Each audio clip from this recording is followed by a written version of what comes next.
أنفسنا ومن سيئات أعمالنا من يهده الله فلا مضل له ومن يضلل فلا هادي له أشهد أن لا إله إلا الله وحده لا شريك له وأشهد أن محمدا عبده ورسوله لا نبي بعده اللهم صل وسلم على نبينا محمد صلى الله عليه وسلم وعلى آله وأصحابه ومن سار على نهجه إلى يوم الدين أما بعد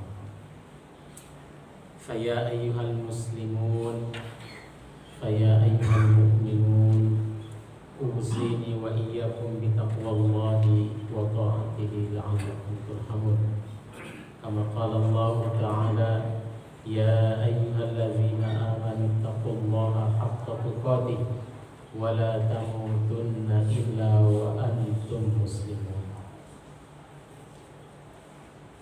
Jamaah-jamaah yang berbahagia, pertama-tama khatib berwasiat kepada diri dan juga jamaah Jumat sekalian. Marilah kita senantiasa untuk mengejar, meraih dan meningkatkan ketakwaan kita kepada Allah Subhanahu wa taala. Kenapa ketakwaan harus dikejar? Kenapa ketakwaan harus diraih dan ditingkatkan?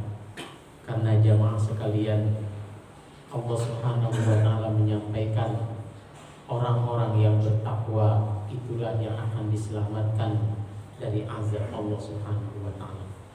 Masing-masing di antara individu, di antara orang yang hadir di masjid ini ingin diselamatkan oleh Allah Subhanahu wa taala dari azabnya. Oleh karenanya hendaklah kita untuk senantiasa mengejar, meraih dan meningkatkan ketakwaan kita kepada Allah Subhanahu wa taala.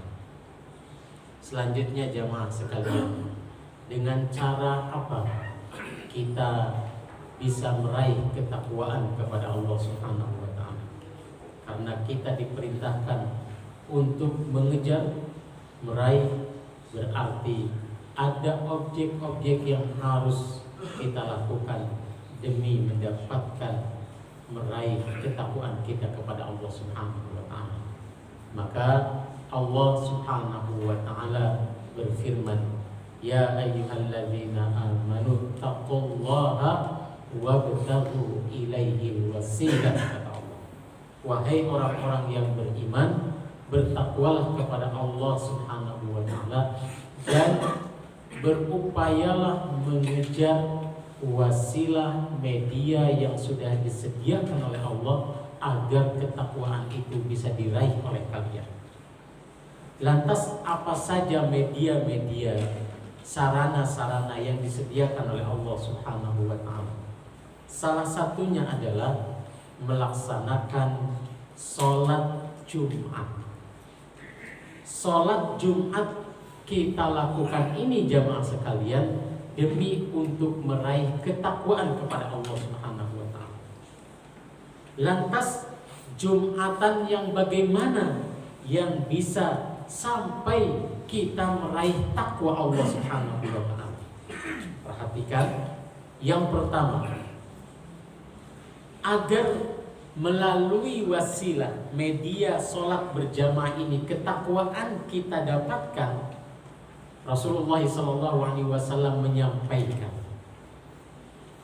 siapa yang pertama kali berniat dengan niat Jumatan, berarti dari sejak pagi kita harus sudah berniat diri ingin Jumatan. Kemudian yang kedua, kemudian setelah berniat dia mandi sebagaimana mandi besar. Artinya sunnah melaksanakan sebelum Jumatan adalah mandi. Kita mandi setelah punya niat, kemudian kita mandi. Kemudian kata Rasulullah SAW, kemudian setelah itu dia bersegera menuju ke masjid dengan berjalan. Dia bersegera menuju ke masjid dengan berjalan. Maka kata Rasulullah SAW, siapa yang pergi ke masjid dengan niat Jumatan dengan berjalan kaki, maka kata Rasulullah SAW, setiap kali langkahnya itu sama dengan dia melaksanakan sholat sunnah selama setahun dan saumnya sunnah selama setahun. Dari setiap langkah yang dia langkahkan kakinya, duna raqiban, dia tidak memakai kendaraan, tidak memakai mobil, tidak memakai motor, tidak memakai sepeda, dia berjalan kaki. Maka setiap langkahnya, maka Allah Subhanahu wa Ta'ala, kata Rasulullah SAW, menjadikan setiap langkahnya itu bernilai sama dengan sholat sunnah selama setahun dan saum sunnah selama setahun. Kemudian setelah itu sampai ke masjid, dia mengambil posisi terdekat dengan imam. Artinya apa? Imam di sini, dia di belakangnya, dia di sebelahnya, sebelah kanan, sebelah kiri, terus artinya saf yang paling depan itu yang paling utama. Jamaah azan ya Allah wa iyyakum. Kemudian setelah itu dia mendengarkan khatib ketika berbicara, khatib ketika berkhutbah. Maka yang seperti inilah yang akan menyebabkan kita menggapai ketakwaan kepada Allah Subhanahu wa Ta'ala. Oleh karenanya, jamaah azan ya Allah wa iyyakum, mulailah setiap kali Jumat kita punya niat, kemudian mandi, kemudian bersegera pergi ke masjid, kemudian mengambil posisi terdekat dengan imam, dan kita dengarkan dengan seksama setiap kali khatib berkhutbah. Mudah-mudahan dengan sarana ini, wasilah ini, media ini, Allah Subhanahu wa Ta'ala memberikan ketakwaan dan menambah kepada kita untuk senantiasa meningkatkan ketakwaan kepada Allah Subhanahu wa Ta'ala, sehingga setiap kali kita melaksanakan sholat Jumat, ketakwaan kita semakin meningkat kepada Allah Subhanahu wa Ta'ala, dan ujungnya Allah Subhanahu wa Ta'ala menyelamatkan kita dari azabnya. Barakallahu li wa alhamdulillah. Alhamdulillahilladzi arsala rasulahu bil huda wa dinil haq liyudhhirahu 'ala dini kullihi wa kafaa billahi shahida. Asyhadu an la ilaha illallah wahdahu la syarika lahu wa asyhadu anna Muhammadan 'abduhu wa rasuluhu la nabiyya ba'dah. Allahumma shalli wa sallim 'ala nabiyyina Muhammadin sallallahu alaihi wasallam wa 'ala alihi wa ashabihi wa man sara 'ala nahjihi ila yaumiddin. Amma ba'd. Faya ayyuhal muslimun, faya ayyuhal mu'minun, usini wa iyyakum bi taqwallah wa ta'atihi la'allakum turhamun. Kama qala Allah Ta'ala, ya ayyuhalladzina amanu taqullaha haqqa tuqatih wa la tamutunna illa wa antum muslimun.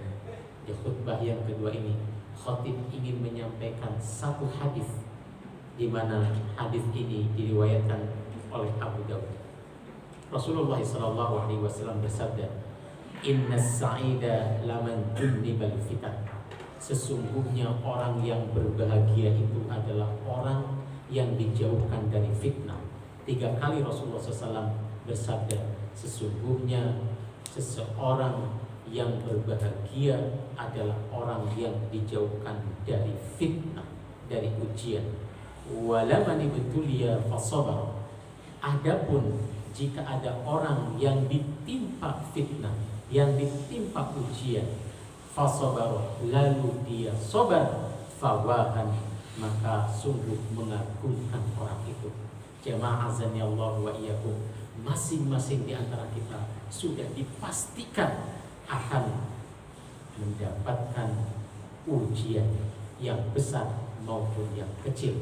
Maka jalan terbaik daripada ujian itu adalah sabar. Fawahan, maka sungguh mengagumkan orang yang diuji oleh Allah Subhanahu wa taala kemudian dia sabar, karena sabar akan mendapatkan pahala yang tidak ada batasnya. Kemudian berbahagialah bagi kita semua yang tidak ditimpa fitnah, karena sesungguhnya hakikat yang sebenarnya kebahagiaan itu di mana seseorang dijauhkan dari fitnah. Dan ketahuilah jamaah azanillahu wa iyyakum, fitnah itu apa?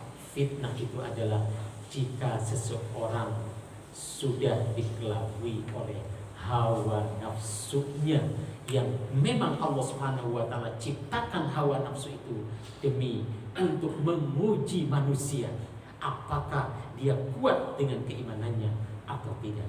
Oleh karenanya marilah kita gapai kebahagiaan itu dengan cara bersabar apabila diuji, dan kita berupaya untuk menggapai kebahagiaan itu dengan mencoba mengekang hawa nafsu yang diciptakan oleh Allah Subhanahu wa taala di setiap diri kita, dengan menggunakan hawa nafsu itu dengan hawa nafsu yang baik. Mudah-mudahan Allah Subhanahu wa taala senantiasa menjaga hati kita, diri kita daripada fitnahnya. A'udzubillahi minasyaitonir rajim. Bismillahirrahmanirrahim. Innallaha wa malaikatahu yusholluna 'alan nabi ya ayyuhalladzina amanu shallu 'alaihi wa sallimu taslima. Allahumma shalli 'ala Muhammad wa 'ala ali Muhammad kama shallaita 'ala Ibrahim wa 'ala ali Ibrahim wa barik 'ala Muhammad wa 'ala ali Muhammad kama barakta 'ala Ibrahim fil 'alamin innaka Hamidum Majid. Allahumma ighfir lil muslimina wal muslimat wal mu'minina wal mu'minat ahya'i minhum wal amwat innaka sami'un qaribun mujibud da'wat ya qadiyal hajat ya rabbal alamin. Rabbana ighfir lana wa liwalidayna warhamhum kama rabbawna shighara. Rabbana atina fid dunya hasanah wa fil akhirati hasanah wa qina adzabannar. Ibadallah, innahu yuhibbul ihsana wa ita'a dzil qurba wa yanha 'anil fahsya'i wal munkari wal baghi ya'idukum la'allakum tadhakkarun wa la dzikrullahi akbar.